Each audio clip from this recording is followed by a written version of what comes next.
마가복음 7장 9절부터 23절까지 우리 같이 읽도록 하겠습니다. 같이 읽을까요? 시작. 또 이르시되 너희가 너희 전통을 지키려고 하나님의 계명을 잘 저버리는도다. 모세는 내 부모를 공경하라 하고 또 아버지나 어머니를 모욕하는 자는 죽임을 당하리라 하였거늘 너희는 이르되 사람이 아버지에게나 어머니에게나 말하기를 내가 드려 유익하게 할 것이 고르반 곧 하나님께 드림이 되었다고 하기만 하면 그만이라 하고 자기 아버지나 어머니에게 다시 아무것도 하여 드리기를 허락하지 아니하여 너희가 전한 전통으로 하나님의 말씀을 폐하며 또 이 같은 일을 많이 행하느니라 하시고 무리를 다시 불러 이르시되 너희는 다 내 말을 듣고 깨달으라. 무엇이든지 밖에서 사람에게로 들어가는 것은 능히 사람을 더럽게 하지 못하되 사람 안에서 나오는 것이 사람을 더럽게 하는 것이라 하시고 무리를 떠나 집으로 들어가시니 제자들이 그 비유를 묻자온데 예수께서 이르시되 너희도 이렇게 깨달음이 없느냐? 무엇이든지 밖에서 들어가는 것이 능히 사람을 더럽게 하지 못함을 알지 못하느냐? 이는 마음으로 들어가지 아니하고 배로 들어가 뒤로 나감이라. 이러므로 모든 음식물을 깨끗하다 하시니라. 또 이르시되 사람에게서 나오는 그것이 사람을 더럽게 하느니라. 속에서 곧 사람의 마음에서 나오는 것은 악한 생각 곧 음란과 도둑질과 살인과 간음과 탐욕과 악독과 속임과 음탕과 질투와 비방과 교만과 우매함이니 이 모든 악한 것이 다 속에서 나와서 사람을 더럽게 하느니라. 아멘. 아멘. 우리 한국의 이 기독교가 전래되는 그 초기 때부터 우리 기독교의 신앙에 대해서는 한국 자체 사회가 그리 긍정적이지 않았습니다. 베드로전서 4장 4절 말씀 우리 같이 한번 읽어볼까요? 같이 읽을까요? 시작. 이러므로 너희가 저희와 함께 그런 극한의 다름질하지 아니하는 것을 저희가 이상히 여겨 비방하라. 이 말씀과 같이 조선 사회는 기독교인들이 자신들과 같은 똑같은 방탕의 삶을 살아가지 않는 것 때문에 싫어했습니다. 술하지 않고 도박하지 않고 첩을 두는 일을 금하고 그리고 기생집에 가는 것을 교회가 금했기 때문에 기독교인들의 그렇게 살아가는 경건한 삶은 거꾸로 그 당시 사람들에게 자신들의 삶이 방탕하다는 것을 판단하는 그러한 모습들이 되었기에 사람들은 기독교에 대해서 그리 좋아하지 않았습니다. 그보다 또 다른 한 가지는 돌아가신 부모에 대한 제사를 드리는 것을 하지 않았고 그리고 무덤 가서 절하는 거 하지 않고 부모 위에 더 큰 부모가 있다라고 하는 그러한 말을 나누는 그것 때문에 사람들이 기독교를 미워했었습니다. 그리고 당시의 유교적인 문화에 익숙한 그런 이들에 의해서 기독교를 인륜을 저버린 종교라고 비판하기도 했었죠. 그래서 많은 핍박을 받았습니다. 물론 그 근거에는 기득권자들에 의한 이 아집과 또 조직 논리가 도사리고 있었던 것은 사실인 것 같고요. 여러분 정말 기독교의 신앙은 아니 하나님은 부모 섬기는 것의 자체를 가볍게 여기는 걸까요? 여러분들은 어떻게 생각을 하십니까? 결코 그렇지 않습니다. 죽은 부모를 추억하고 죽은 부모를 기리는 것 그것을 조금도 성경이 뭐라 그러지 않습니다. 다만 초혼 뭔지 아시죠? 이 죽은 영혼을 불러내는 행위. 그러니까 실제로 여러분도 아다시피 제사를 드리게 되면 그 앞에 지방이라는 걸 붙이잖아요. 뭐 어떤 때는 그 아무것도 써 있지 않는 거 붙이기도 하고 어떤 것에는 종이에다가 뭐 그 학생하고 밑에 이렇게 적어서 뭐 그 저 같으면 하동정씨 뭐 이렇게 적어서 놓는 이런 그런 것들을 통해서 죽은 영혼을 불러낸다는 것을 성경은 금하고 있고요. 그리고 또 죽은 영혼들에게, 그 부모들에게 잘해야 우리가 복을 누리게 된다, 그 잘 안 하면 우리가 저주를 받게 된다 하는 그러한 것들이 옳지 않다는 사실을 성경이 우리에게 가르쳐 주시는 겁니다. 하나님 우리에게 원하시는 게 있습니다. 뭐냐면 살아있을 때 잘해라.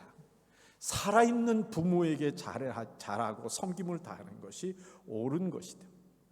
살아있을 때는 대충 하고 섬기지 않다가 죽고 나니까 그때서야 제사를 드리겠다고 그 노력을 하는 그 모든 것은 모순일 수밖에 없다라는 것을 성경이 우리에게 책망하는 겁니다. 죽은 조상님을 섬기는 일에 지쳐서 살아있는 이들의 삶이 피폐해지는 것 또한 하나님이 원하시는 것은 결코 아닙니다. 세상은요, 사람들 사이에 인륜이나 도덕의 근거를 두고 부모를 섬기는 것을 이야기를 합니다. 그러나 성경은 하나님의 창조의 명령으로 부모 섬기는 것을 강조하고 있습니다. 여러분, 무엇이 더 가치가 있고 더 엄한 명령일까요? 사람 사이의 관습과 창조주인 하나님과 우리 사이의 명령, 이 두 가지 중에 어떤 것이 더 가치가 있는 것이고 절대적인 것인가 하는 것을 우리가 생각해 보면 알 겁니다. 오늘 본문 말씀 9절부터 13절까지 말씀 한번 읽어보죠. 9절부터 13절입니다. 같이 읽을까요? 시작. 또 이르시되 너희가 너희 전통을 지키려고 하나님의 계명을 저버린다. 모세는 내 부모를 공경을 하고 또 아버지나 어머니를 모욕하는 자는 죽임을 당하리라 하였거늘 너희는 이르되 사람이 아버지에게나 어머니에게나 말하기를 내가 드려 유익하게 할 것이 고르반 곧 하나님께 드림이 되었다고 하기만 하면 그만이라 하고 자기 아버지나 어머니에게 다시 아무것도 하여 드리기를 허락하지 아니하여 너희가 전한 전통으로 하나님의 말씀을 폐하며 또 이 같은 일을 많이 행하느니라 하시고, 이에 지난주에 말씀을 나눈 것과 같이 그 사람의 전통을 지키려고 하나님의 계명을 어겼던 이 이스라엘 백성들의 모습에 대해서 예수님께서 책망하시면서 하나의 구체적인 예를, 비유를 들어서 지금 말씀하고 계시는 것이 오늘의 내용입니다. 이스라엘 백성들에게 있어서 하나님의 권위는 그 어떤 것하고도 비교할 수 없을 만큼 높은 권위라는 사실은 우리가 모두 알고 있습니다. 그분은 왕 위의 왕이시고 부모 위의 부모이시고 신들 위의 신이신 것을 성경은 우리에게 말씀하고 계십니다.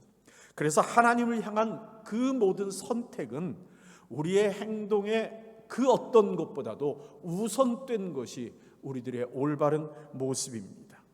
이 땅에 어떤 명령이나 이 땅에 어떠한 원칙보다도 하나님과 관계가 앞선다는 사실을 우린 모두 고백하며 살아가고 있습니다. 우리의 삶의 모든 선택하는 일, 삶의 순간순간의 행동도 하나님으로부터 오는 가치가 주어질 때, 하나님의 말씀에 근거하여 이루어질 때는 그것은 더 큰 중요성이 있다는 사실을 우리 모두가 알고 있습니다.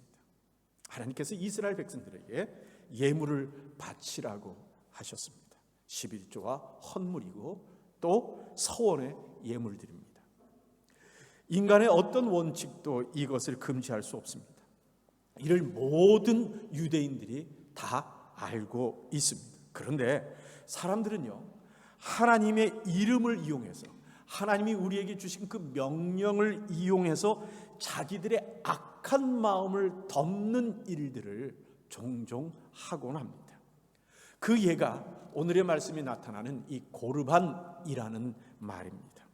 이 말은 하나님이 정해서 우리에게 너희는 고르반이라 라는 말을 주신 것 아닙니다.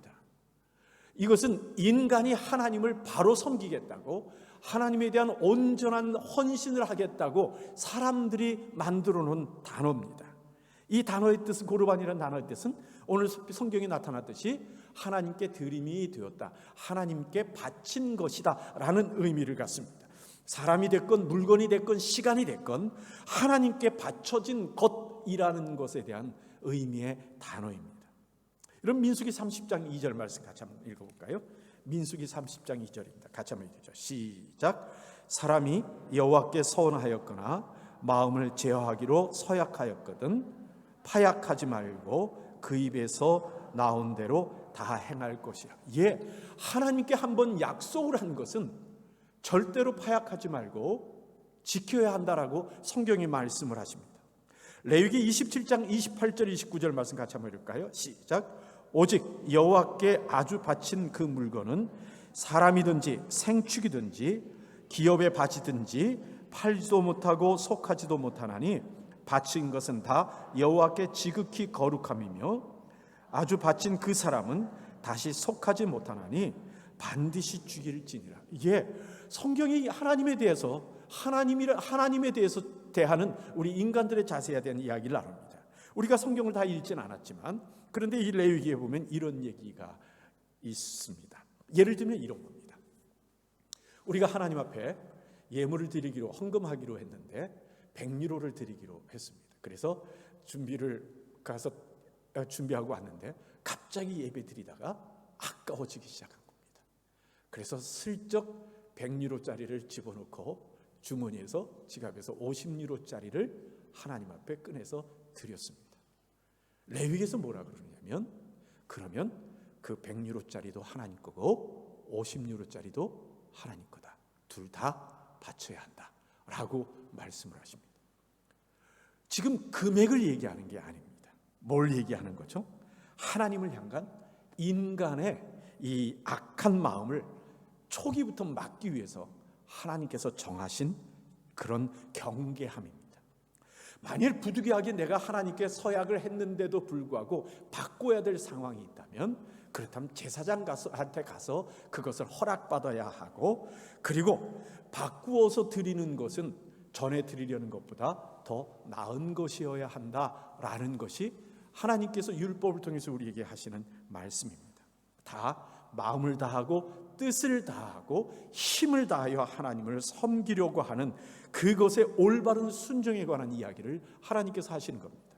그런데 이 고르반을 이스라엘 백성들이 자기들이 말을 정해서 해놓고는 악한 마음에 이용하는 일들이 그 당시에 종종 있었던 것 같아요. 예수님께서 말씀을 이렇게 하십니다. 9절 10절 같이 한번 읽어볼까요? 오늘 말씀 9절 10절입니다. 같이 읽죠. 시작. 또 이르시되 너희가 너희 전통을 지키려고 하나님의 계명을 잘 저버리는도다. 모세는 내 부모를 공경하라 하고 또 아버지나 어머니를 모욕하는 자는 죽임을 당하리라 하였거늘. 예, 하나님께서 뭐라 그러셨어요? 율법을 통해서 부모를 모욕하는 자는 사형에 해당된다고 엄하게 말씀을 하셨습니다.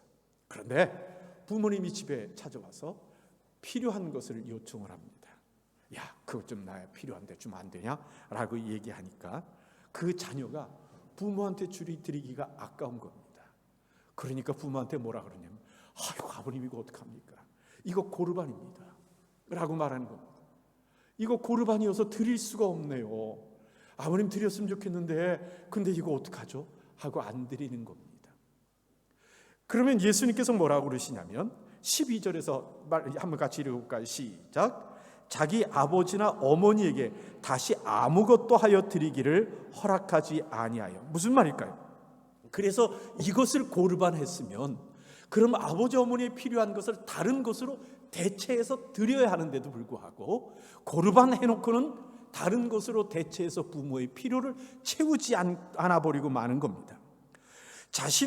이 부모보다 이 하나님이 우선이라는 것을 핑계 삼아서 마치 내가 지금 하고 있는 것이 정당한 것처럼 자기 스스로를 덮으려고 하는 이 행위, 그것은 하나님이 원하시는 것도 아니고 하나님의 계명의 뜻도 아니고 하나님의 마음도 아니기 때문에 결코 하나님이 원하시는 하나님의 자녀의 모습은 아니라고 하시는 겁니다. 이렇게 이해를 할까요? 주일날 예배드리는 것이 우리 성도들에게 있어서는 무엇보다 중요하고 꼭 해야 될 일입니다. 그런데 예배하러 가려고 그러는데 옆집 사람이 뭔가를 좀 도와달라고 요청을 하는 겁니다. 그 사람의 긴급한 상황, 정말 그 예배보다도 더 그 긴급한 상황이 되면 도울 수도 있겠죠. 그런데 그런 상황이 아니군 우리는 그 사람들의 양해를 구하면서 죄송합니다, 저희가 지금 예배를 드리러 가기 때문에 어렵겠네요 라고 얘기를 할 겁니다. 그리고 와서 예배를 드립니다. 그 다음에 어떻게 해야 되죠? 돌아가서 그 집에 가서 제가 지금 시간이 있는데 도와드릴까요? 뭐해 도와드리면 될까요? 라고 해야 되는 것이 우리들의 올바른 일일 겁니다. 그런데 예배를 가야 한다라는 것으로 그 도움을 외면하고는, 그리고는 우리 스스로 모른 척 해버린다면 그걸 뭐라고 그런다고요? 고르반이라고 말하는 것 비슷하다는 거죠.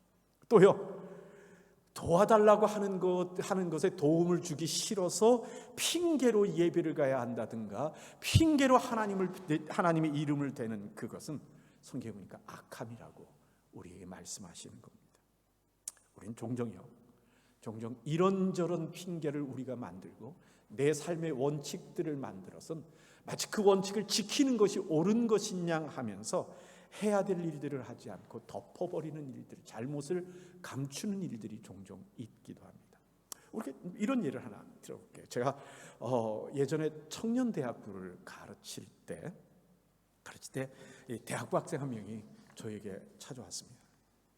저한테 다음 주 주일날 학교에서 MT를 가야 하기 때문에 주일날 겹친다는 겁니다. 그래서 저한테 어떻게 했으면 좋겠냐고 물어보더라고요. 제가 뭐라고 대답할까요? 제가 그 학생한테 도리어 질문했습니다. 회비는 냈어? 그랬더니 냈다는 겁니다. 그래서 제가 이야기를 했죠. 근데 왜 나한테 물어? 회비는 내고 갈 마음을 다 갖고서는 나한테 묻는 이유가 뭐야? 그래서 내가 그래 갔다 와 그러면 마음 편히 갔다 오려고? 난 그렇게 못하지.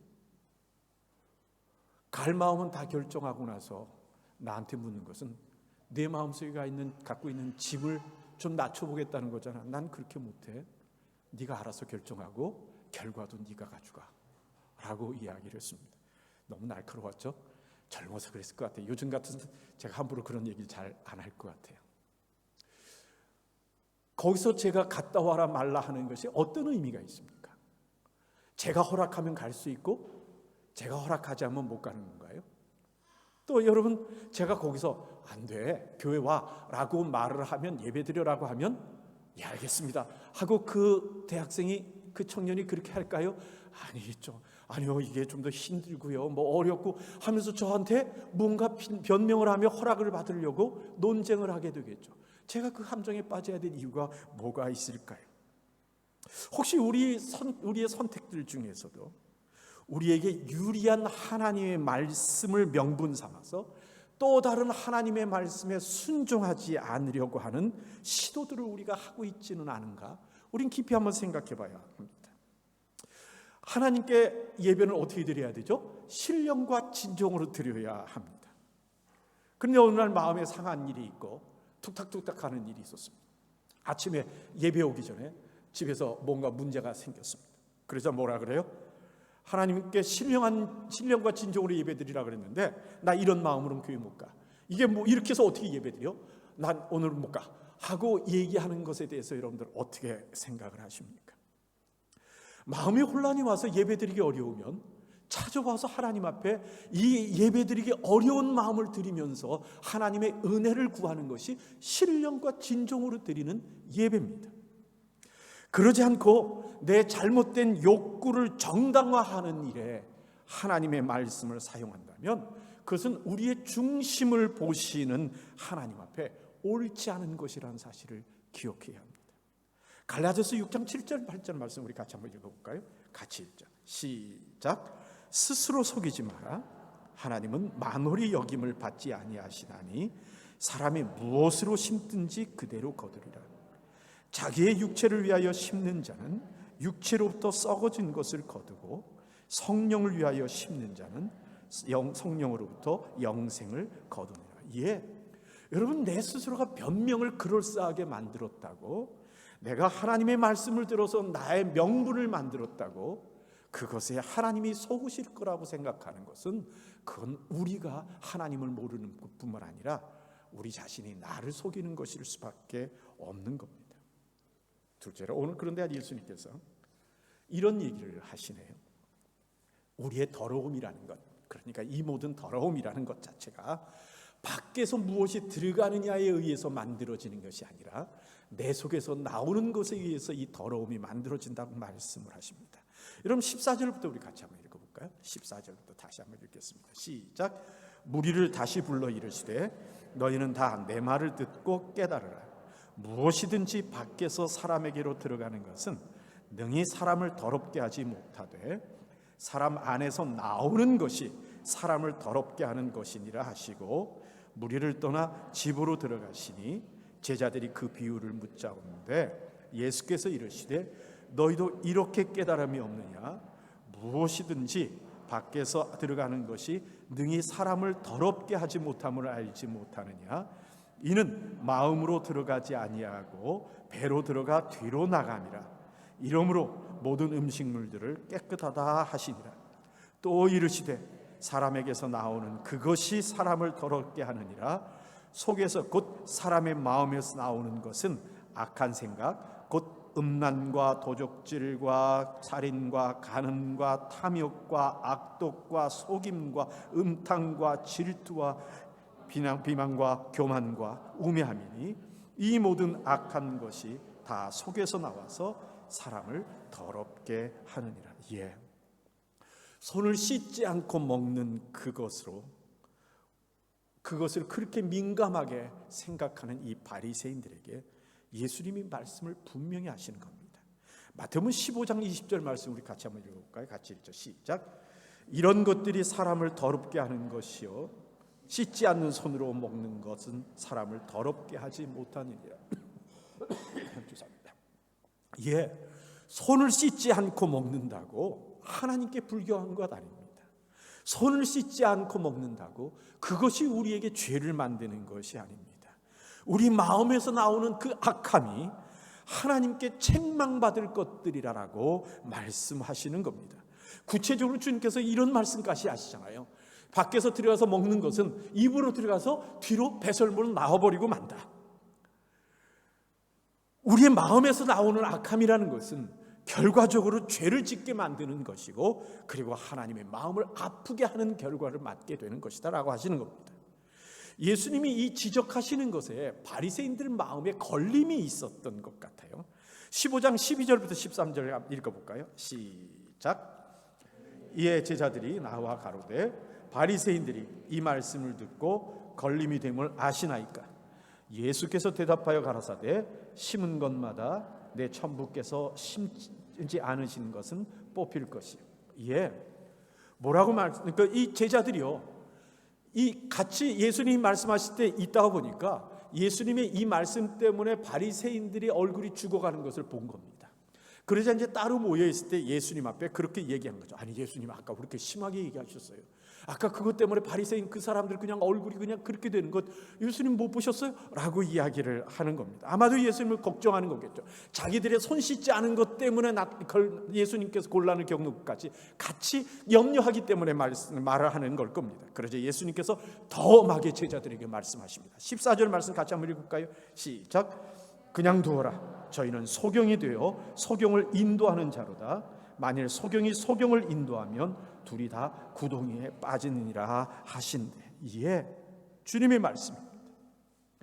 스스로 선생이라고 말하는 이 바리새인들이 하나님의 말씀을 제대로 깨닫지 못하고 위선과 외식에 빠져 있으면 그들을 보고 따라가는 이스라엘 백성들도 동일하게 그렇게 외식과 위선에 빠질 수밖에 없다고 주님께서 말씀하시는 겁니다.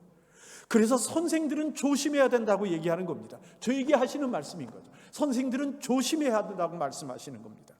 야고보서 3장 1절 말씀해 보니까 선생이 많이 되지 말라라고 말씀을 하십니다. 그러니까 서로들 선생 되려고 하지 말라는 얘기시죠.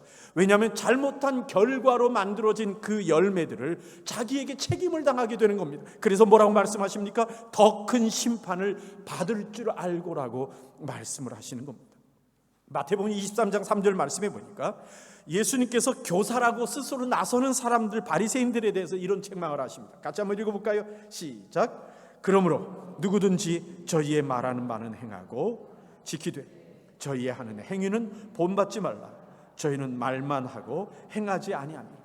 위선적인 일들을 행하고 있다라고 하는 예수님이 말씀의 책망입니다. 그리고 8절 말씀에서 뭐라 그러냐면 선생이라 칭함을 받는 것을 좋아하지 말라라고 예수님께서 말씀하십니다. 이 의미를 우리가 깨달아야 될 필요가 있습니다.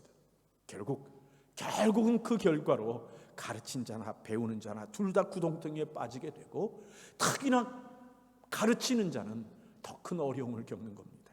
마태복음 18장 6절 말씀 같이 한번 읽어볼까요? 시작.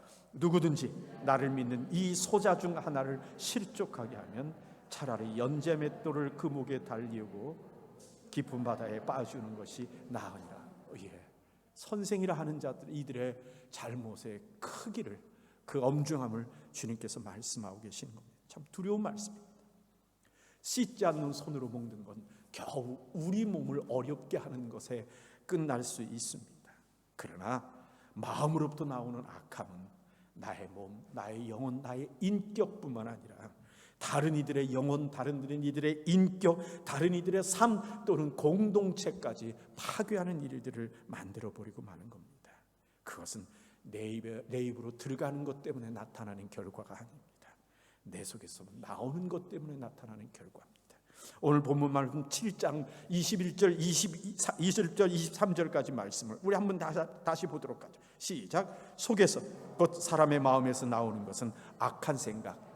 내용을 한번 얘기해 볼까요? 시작. 음란과 도둑질과 살인과 간음과 탐욕과 악독과 속임과 음탕과 질투와 비방과 교만과 우매함이니 이 모든 악한 것이 다 속에서 나와서 사람을 더럽게 하느니라. 지금 예수님께서 나열하신 이 항목들, 다른 성경에도 동일하게 기록되고 있는 항목들입니다. 갈라디아서 5장 19절부터 21절 말씀에 의하면 오늘 예수님께서 하신 말씀들이 이 곳곳에 나오는데, 그것은 육체의 분명한 일이라고, 육체로 인한 일이라고 말씀을 하시고 계시고, 또 그 모든 것을 에베소서 4장 30절 31절 말씀에 보니까 성령을 근심하게 하는 일이라고 성경이 우리에게 말씀하고 계십니다. 그렇다면 우리가 이런 생각을 할 수 있습니다. 그럼 우리가 형식이나 규칙에 매여 살 필요가 없지 않습니까? 그런 것들은 의미가 없는 거니까 우리가 무시하면서 살아도 되지 않겠습니까? 라고 말할지 모릅니다. 아닙니다. 그렇지 않습니다. 왜냐하면 예수님도 그 정결의 예식을 그대로 행하셨습니다. 왜요? 그 내용은 껍질이 사라지는 순간 그것도 상할 수 있기 때문에 그러합니다. 하지만 그 규칙에 매여서 그 본질이 하나님의 마음을 온전히 순종하는 것이라는 사실을 우리가 잊어버리고 외식과 미선에 빠지게 된다면 결국은 경건의 모양은 따라가는 사람이 돼 경건의 능력을 잃어버린 사람이 되어버리고 마는 겁니다. 모든 생각과 행동과 선택의 순간에 우리가 해야 될 일이 있습니다. 그것은 뭐냐면 나의 선택, 나의 생각, 나의 행동이 어디로부터 오는 것인가 하는 것을 찾아보는 겁니다. 그것이 하나님의 성령으로부터 오는 것인가 아니면 내 속에 있는 악함으로부터 오는 것인가를 우리가 살펴야 될 필요가 있습니다. 그리고 우리의 선택의 순간에 바르고 바르지 않음에 대하여 성령께서 우리에게 경고하심을 느낄 수 있도록 민감한 믿음의 사람들이 되는 것, 그렇게 훈련받는 것이 우리들에게 너무도 중요합니다. 내가 외식에 빠지거나 내가 위선에 익숙하거나 핑계와 변명으로 중심의 진실함을 속이고 사는 우리들의 삶이 된다면 결과적으로는 하나님을 멀리하는 성도들이 될 수밖에 없고, 그리고 우리한테는 구원의 즐거움이 사라져버리고 말 것입니다. 말씀을 맺겠습니다. 에레미야서 31장 31절부터 33절까지 우리 같이 읽도록 하겠습니다. 같이 읽을까요? 시작. 나 여호와가 말하노라. 보라, 날이 이르느니 내가 이스라엘 집과 유다 집에 새 언약을 세우리라. 나 여호와가 말하노라. 이 언약은 내가 그들의 열조의 손을 잡고 애굽 땅에서 인도하여 나던 나라에 세운 것과 같이 아니할 것은 내가 그들의 남편이 되었어도 그들이 내 언약을 파하였습니다. 나 여호와가 말하노라. 그러나 그날 후에 내가 이스라엘 집에 세울 언약은 이러하니 곧 내가 나의 법을 그들의 속에 두어 그 마음에 기록하여 나는 그들의 하나님이 되고 그들은 내 백성이 될 것이라. 예, 그렇습니다. 하나님께서 에레미야 선지자를 통해서 말씀하십니다. 새 언약은 어디다 주시겠다고요? 글로써 돌에다 새기지 아니하고 우리의 마음에 새기겠다고 말씀을 하십니다. 우리의 마음의 죄성은요, 그 어떤 것이라도 우리를 자꾸 위선과 외식으로 끌고 가려고 합니다. 안식일을 주셔도, 예배를 주셔도, 성전을 주셔도, 교회를 주셔도, 십자가의 은혜를 주셔도 우리는 그 모든 것을 곧바로 위선과 외식으로 끌고 가면서 우리의 속에 욕심을 따라가려고 하는 것이 우리들의 마음에 있습니다. 그래서 보이는 형식보다 우리 중심에 나오는 신앙의 관계가 중요하다. 그것으로 너와 나 사이의 관계를 맺자고 지금 하나님께서 에레미야를 통해서 선포하시는 겁니다. 하나님이 나의 하나님이 되시고 나는 하나님의 백성이 되는 관계를 맺자고 지금 하나님이 우리에게 선언하시는 겁니다. 주기도문을 해도, 사도신경을 해도, 찬송가를 불러도, 복음성가를 불러도, 매주 이 헌금 특송을 하건 성가대를 하건 헌금을 하건 간에 그 속에 마음과 뜻과 힘을 다하여 하나님을 사랑하는 그 마음이 있는가 하는 그것이 중요하다 하심을 하나님께서 우리에게 말씀하시는 겁니다. 그래서 솔로몬은 잠언 4장 23절에서 지킬 만한 것 중에 더욱 내 마음을 지키라. 생명의 근원이 이에서 남이라 라고 교훈하는 겁니다. 하나님은 우리의 중심을 보시는 분이기 때문에 그러합니다. 아멘이십니까? 아멘. 우리 한번 따라합시다. 하나님은 우리의 중심을 보십니다. 다시, 하나님은 우리의 중심을 보십니다. 우리 가슴에 손을 얹고 하나님은 우리의 중심을 보십니다. 아니, 나의 중심을 보십니다. 우리 옆에 분께 얘기하죠. 하나님은 우리의 중심을 보십니다. 아멘. 아멘. 우리가 한번 같이 기도하겠습니다. 우리의 중심을 보시는 하나님 앞에서 우리의 모습은 어떠합니까? 혹시 이런저런 핑계와 성경 말씀을 들어가며 우리가 하나님의 말씀 순종하지 않는 일에, 내 욕심을 이루는 일에 사용하지는 않았습니까? 우리도 하나님 앞에 고르반하며 해야 될 일들을 하지 않고 살아왔던 것은 아닙니까? 내 말로 나를 속이고 하나님을 속일 수 있다고 생각하는 믿음의 삶을 살았던 것은 아닙니까?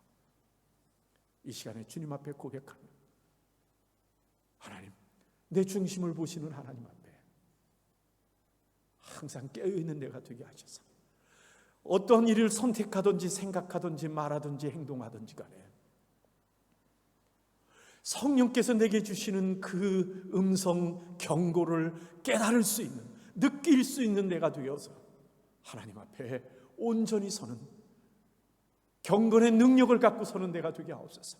지금까지 내가 이러한 어떠한 삶을 살았던지 간에, 나의 신앙의 모습이 하나님 앞에 어떠했던 간에 이제 그 모든 걸 덮게 하시고 하나님 앞에 정직하게 진실되게 살게 하나님 돌보아 주옵소서. 형식에 빠지고 위선에 빠지고 외식에 빠진 내 모습이 아니라 하나님 내 속에서부터 일어나는 성령의 기뻐하시는 그 모습을, 성전된 내 모습으로 하나님을 사랑하게 해주시고 그렇게 믿음의 삶을 살게 해주시옵소서라고 우리 하나님 앞에 한번 다시금 결심하고 각오하는 시간 되기를 원합니다. 같이 기도하겠습니다. 아버지 하나님 감사합니다. 하나님께서 주셔서 우리의 손으로 나에게 아버지 하나님 은혜로 나타내 주셔서 깨닫게 하시고 아버지 하나님 돌이키게 하셔서 주 앞에 온전한 삶을 살 수 있도록 인도하여 주옵소서. 아버지, 나의 위선 때문에, 나의 거짓 때문에, 나의 외식하며 아버지 하나님 이 싸우니 아버지 하나님 주옵소서. 아버지 하나님 기관이 더욱 중하다 하는 그 말씀, 이 죄에게 해당되는 말씀인 것을 아버지 하나님 나를 주시고 아버지 하나님 두려움도 아버지 하나님 우리 성도들 또한 아버지 하나님 앞에서 이런저런 아버지 하나님 아버지 하나님 말씀을 아버지 하나님 마음을 깨닫기보다는 내 스스로가 우리 아버지 하나님 원하면서 되지 않으면 하나님 불러주세요. 주님 앞에 정직하게 주님 앞에 정직하게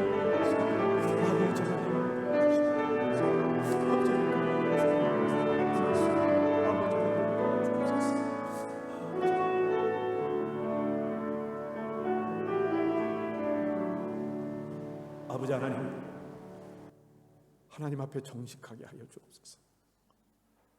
하나님은 우리의 말이나 우리의 생각이나 우리의 선택에 속지 않으시는 분이라는 사실을 우리가 알고 고백하면서도 순간순간 우리는 나 자신과 하나님을 속이며 살아가는 모습들이 있는 것 하나님 앞에 솔직하게 내놓습니다.